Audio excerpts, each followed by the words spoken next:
Assalamualaikum warahmatullahi wabarakatuh. Orang barat itu katanya menganut filsafat materialism.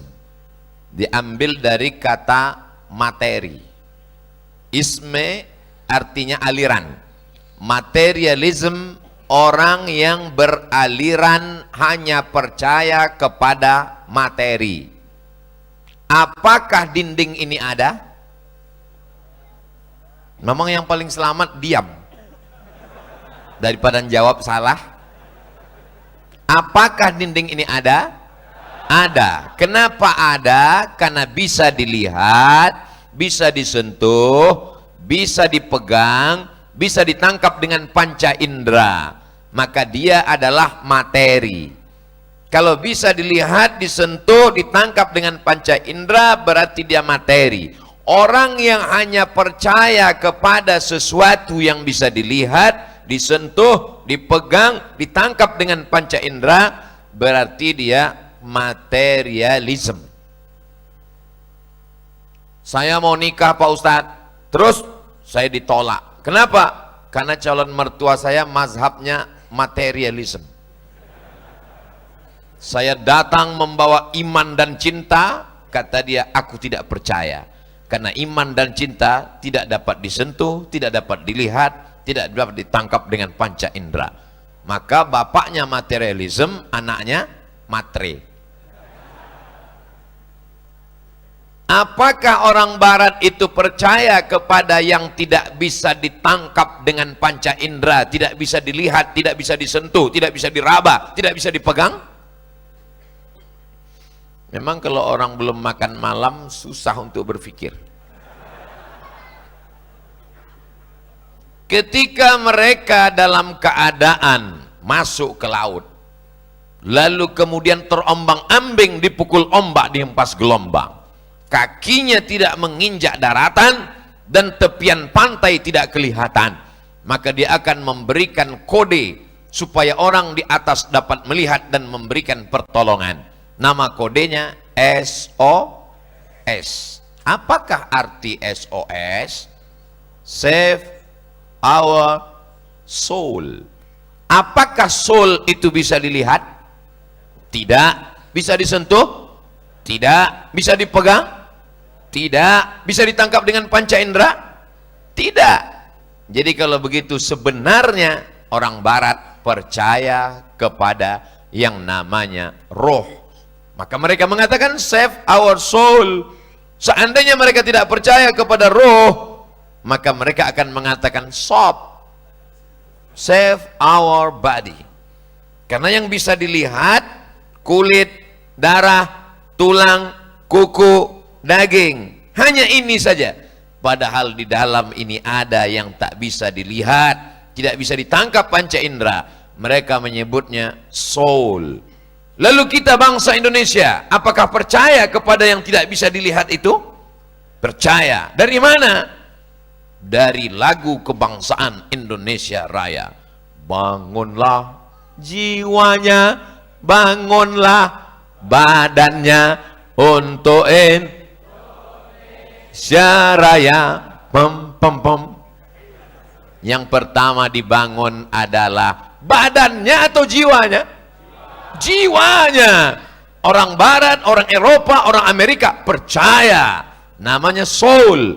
Orang Indonesia percaya, namanya jiwa. Lalu bagaimana dengan ajaran Islam? Maka kita membaca ayatnya, ghairil maghdubi alaihim waladdallin. Amin. Wa nafsin wa ma sawwaha, demi jiwa dan penciptaannya, fa'alhamaha fujuraha wa taqwaha. Lalu jiwa ini diberi dua jalan. Yang pertama jalan fujur, yang kedua jalan takwa.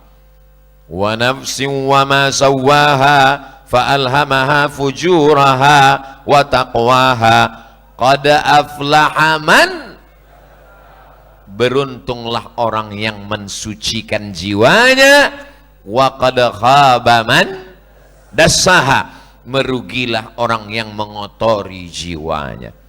Apa yang mensucikan jiwa ini? Apa saja penyakit-penyakitnya sehingga dia menjadi kotor, sakit, dan akhirnya mati. Kalau manusia sudah jiwanya mati, dia berjalan, sesungguhnya dia adalah daging, darah, kuku, bulu yang berjalan tanpa jiwa. Siapa dia? Zombie.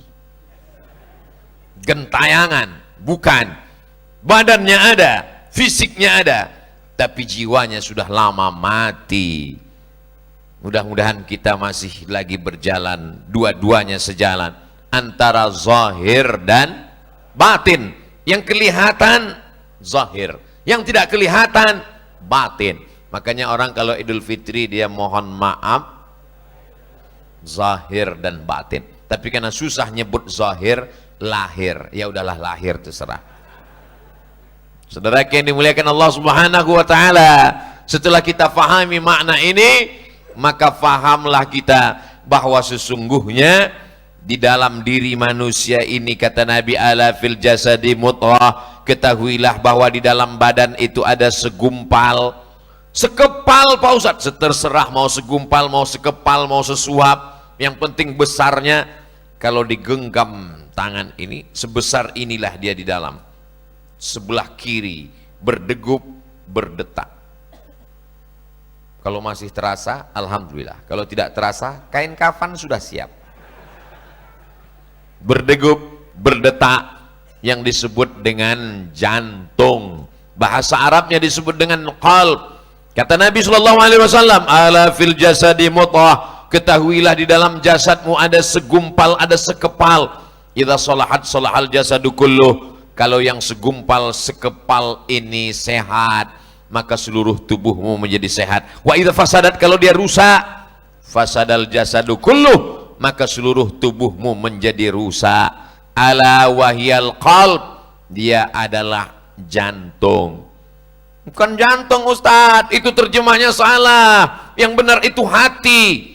Saya nggak mau kita kelahi gara-gara ini. Kalau gitu kita kombinasikan aja antara dua, jantung hati. Berdegup, berdetak, ini adalah salah satu perumpamaan. Karena kalau jantung ini rusak, makanya ada orang, loh kemarin kan dia sama dengan kita pengajian, di mana dia sekarang? Dia tiba-tiba meninggal karena serangan jantung, bukan serangan Rusia, karena serangan jantung. Begitulah kalau jantung ini berhenti berdetak, mati tiba-tiba mendadak, maka ini perumpamaan yang luar biasa yang diberikan Nabi Muhammad SAW. Katanya kalau ini sehat, maka yang lain ikut menjadi sehat.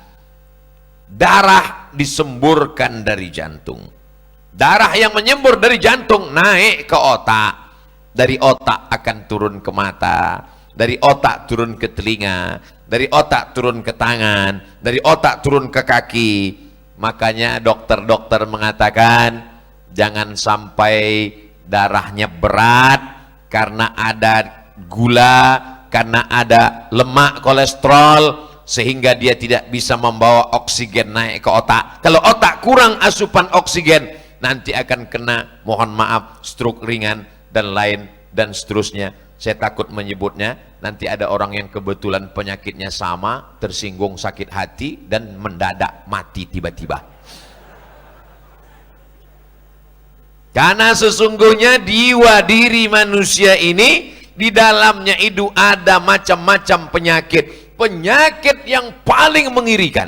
Dalam 30 menit mau mengkaji masalah penyakit batin manusia. Jadi kalau ada orang, ustadz mengatakan, saya bisa menjelaskan penyakit batin manusia beserta obatnya dalam 30 menit. Bahasa Arabnya, mustahilun. Penyakit jiwa manusia yang paling merusak, dan ini penyakit yang paling tua, adalah penyakit, kita hafal semuanya, wa min syarri hasidin idza hasad. Nama penyakitnya hasad. Nama orang yang kena penyakit itu hasidin. Mohon maaf kalau ada kebetulan namanya Pak Hasidin. saya nggak ada maksud. Saya takutnya disomasi sama Pak Hasidin. Apa itu hasad? Karahatun ni'mah alal mun'ami alaih. Tidak senang melihat orang lain dapat nikmat. Alhamdulillah wa syukrulillah wa la haula wa la quwata illa billah. Sampai hari ini pemerintah Jepang dan perusahaan-perusahaan besar belum mengumumkan bahwa sudah ditemukan detektor penyakit hasad. Bayangkan kalau ada ditemukan di Jepang, di Amerika, di Eropa, detektor penyakit hasad seperti detektor logam yang dipasang di airport, lalu dipasang di pintu masjid. Ketika lewat tadi langsung bunyi, net, hasad 75%. Bayangkan.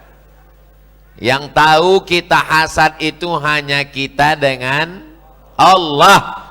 Allah masih sayang dengan kita. Bayangkan kalau Allah tidak sayang, sekali hasad tumbuh tai lalat satu. Mungkin wajah ini bukan tai lalat lagi, udah tai kebo. Udah hitam semua. Yang wajahnya hitam jangan tersinggung. Bukan berarti karena hasad. Karahatun ni'mah alal mun'ami alaih. Tidak senang melihat orang lain dapat nikmat, itu sudah hasad. Tapi baru 50%, hasadnya baru 50%. Sekarang bagaimana cara download completely? Bagaimana cara mengkomplitkan hasad ini biar supaya 100%? Nanggung-nanggung, eman-eman, masa masuk neraka setengah? Gimana caranya biar full?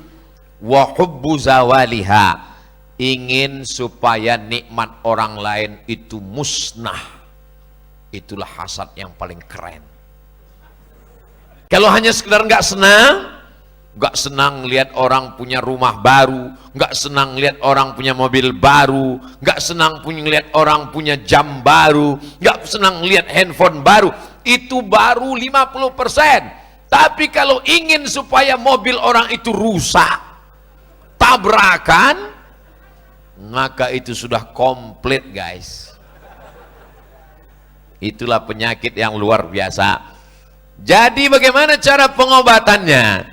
Nama penyakitnya hasad. Definisinya nggak senang lihat orang lain dapat nikmat. Komplitnya bagaimana supaya nikmat orang itu musnah, hilang, lenyap sama orang-orangnya sekalian. Nah, sekarang bagaimana cara pengobatannya? Pengobatannya, Ustadz, kalau di ruqyah gimana Pak Ustadz? Allahu la ilaha illa huwal hayyul qayyum la ta'khudhuhu sinatu wa la naum. Yang belum hafal ayat kursi datang ke masjid ini sekali putar hafal. Allahu la ilaha illa huwal hayyul qayyum wa la ya'uduhu hifzuhuma wa huwal aliyul azim. Yang enggak hafal. Jadi nanti kalau kelihatan ada jamaah di sini mutar, itu sedang ruqyah.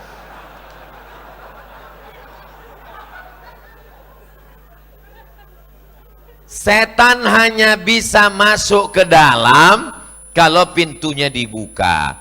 Alladzi waswisu fi. Di mana setan berbisik? Fi sudur, di dada manusia. Setan tidak berbisik ke sini. Yang berbisik ke telinga teman sebelah. Setan berbisiknya alladzi waswisu fi sudurin nas. Kamu kan sama-sama kuliah dengan dia. Iya. Kamu kan sama-sama kerja sekantor. Iya. Kok dia lebih dulu beli rumah?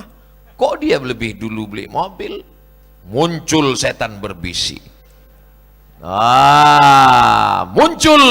Setelah muncul bisikan setan, setan itu kerjanya lebih kurang ngelihat percikan api di lalang kering, lalu dia hanya kipas saja. Kalau tidak ada percikan api, setengah mati setan mengkipas, apakah bisa hidup? Tidak. Ketika dia lihat ada api kecil, nama api itu hasad, lalu setan sedang ngompor. Jadi kalau begitu, yang salah itu manusia apa setan? Manusianya salah. Ada api, dia tidak padamkan. Jadi sebetulnya setan tidak terlalu salah. Kadang kita kasihan juga sama setan ini. Dikit-dikit salah setan, dikit-dikit salah setan. Padahal salah setan sedikit. Saya khawatir nanti keluar namanya Komisi Perlindungan Setan. Saking banyaknya setan yang teraniaya. Padahal dia tidak terlalu salah. Kalau nggak ada itu percikan api, dia tidak bisa kipas setengah mati setan.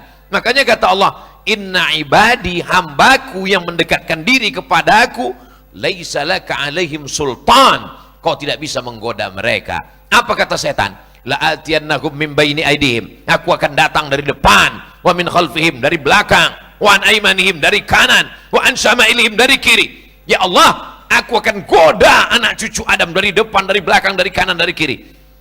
Tapi ada pengecualian, illa ibadaka minhumul mukhlasin, kecuali hambamu yang ikhlas, dia tidak bisa masuk. Kenapa? Orang ikhlas tidak ada apinya, maka dia setengah mati kipas tidak bisa.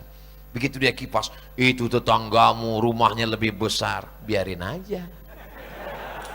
Mobilnya lebih mewah, baru bayar DP. Emasnya banyak, sebagiannya imitasi. Kata setan, capek deh.